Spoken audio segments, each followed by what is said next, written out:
Hi hello' নমস্কাৰ। আজি আকৌ বহুত দিনৰ মূৰত এটা মিনি ব্লগ লৈ আহিছোঁ। এয়া যাবলৈ লৈছিলোঁ নগাঁৱত। মোৰ লগত বাও আহিছিল, যদিও তাই গৈছে তাইৰ এটা কামত আৰু মই আহিছোঁ মোৰ কামত।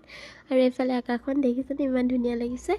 নগাঁও পাই প্ৰথমতে মোবাইলৰ দোকানত সৰুকৈ কাম এটা আছিল, সেই কামটো কৰি মেলি লৈ আহিলোঁ কম্পিউটাৰ দোকানত। তাতো বিশেষ কেইটামান কাম আছিলে, সেই কাম বনকেইটা কৰি আৰু কিবাকিবি সৰু সুৰা কাম কৰা হৈছিলে, সেইকেইটা বাৰু ইমান এটা শ্বুট কৰা নহ'ল। আৰু কাম বন কৰি আজৰি হৈ মেলি ভাবিলোঁ কিবা এটা খাওঁ, খাই বৈ লৈ পেলাই এয়া আকৌ টমটমলৈ গ'লোঁ আমি নেহেৰুবালি। আৰু নেহেৰুবালি পৰিৱেশটো চাওকচোন, মানে সেউজীয়া আৰু আকাশখনে ইমান ধুনীয়া লাগিছে নহয়, জাষ্ট ৱাও। আৰু মানে সেই চানচতে ভাবিলোঁ কেইখনমান ফটো চটোও উঠি লওঁ। আৰু নেহেৰুবালিৰ কথাটো জানেই, দেখিছে এয়া মাহে মাহে মেলা থাকে। আৰু এয়া তাৰ পৰা ওলাই চিধাই ঘৰলৈ বুলি ওলালোঁ। ঘৰে পালোঁহি কথা কওঁতে বাৰু আজিলৈ আহিছোঁ। বাই, থেংক ইউ ফৰ ৱাচিং।